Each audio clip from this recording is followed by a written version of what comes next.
Good morning, family. Welcome to my lamppost. Have you ever been so angry you were actually shaking? Yeah, me too. And then you have some sort of sanctimonious person that comes along and says, Christians shouldn't be angry. Well, that's caca. Even David was angry. But Psalm 4 talks about managing your anger, and that was very helpful to me. So let's talk about it. So I have been angry, so angry I've been shaking. You know, I used to joke at work about being steam-powered because I'd walk and the steam would come out of my ears. I was trying to get a grip. But let's talk about what David did. It says, be angry, and this is verse 4 of Psalm 4. Be angry and do not sin.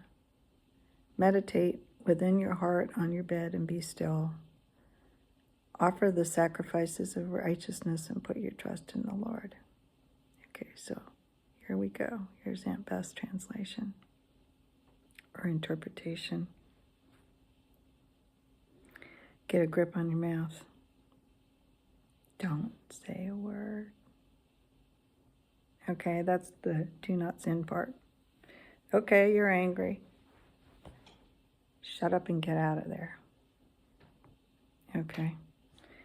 Because Psalm 34, verse 12 and 13 says, who is the man that desires life and loves many days that he may see good? The first thing is, keep your tongue from evil and your lips from speaking lies. So the very first thing you need to do is get a grip on your mouth. And James says that's the hardest thing to do. So we're in good company. Get a grip on your mouth.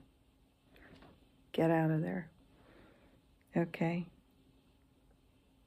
Get your head on straight and talk to the Lord about it. That's the meditate on your bed. Okay. Get to a quiet place. It's just you and the Lord. And rant and rave and talk about it. Okay. A lot of times, sometimes that's really hard to do in the middle of the day. So I used to go to the ladies' room because most of the people that were upsetting me were men and they couldn't go there and just calm down. Okay.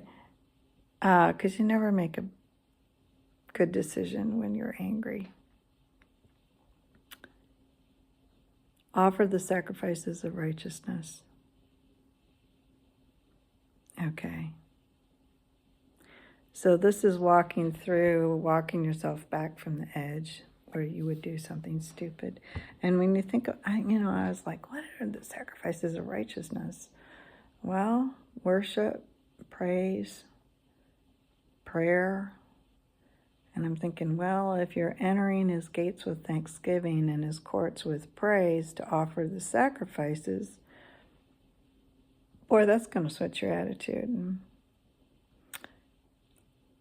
And sometimes it's just good to say, thank you, Lord, I had food to eat today, or I have clothes to wear. Something basic to get to prime the pump, to get things moving where this person or this situation isn't so enraging you that it's poisoning you, because anger will kill you.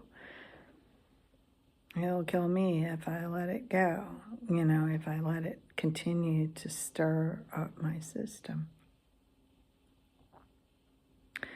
So, and remember the word says, guard your heart, for out of it flow the forces of life. One can. So offer the sacrifices of righteousness. So you'll know when you're there, I guess, to some extent, when you can pray for the person that is really doing you wrong. And sometimes, here's the secret, for me, I found that's the fastest way to heal.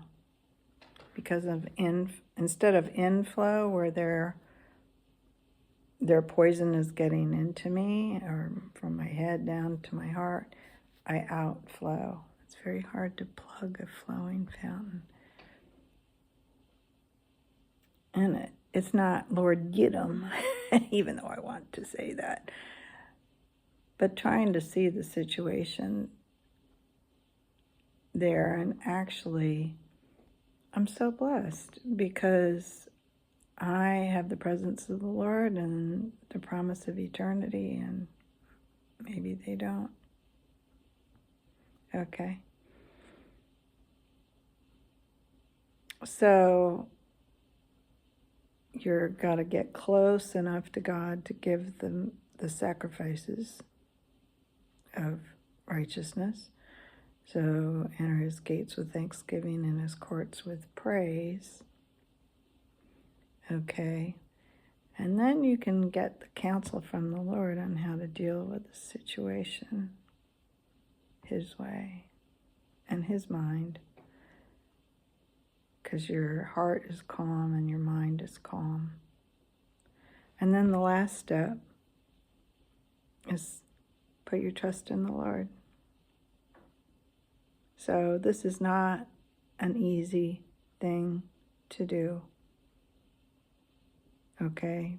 But we have to get a grip on ourselves and stop being whiplashed by the viciousness of the people around us. This is not easy. But we're in good company. King David, who wrote most of the Psalms, he had the same issue.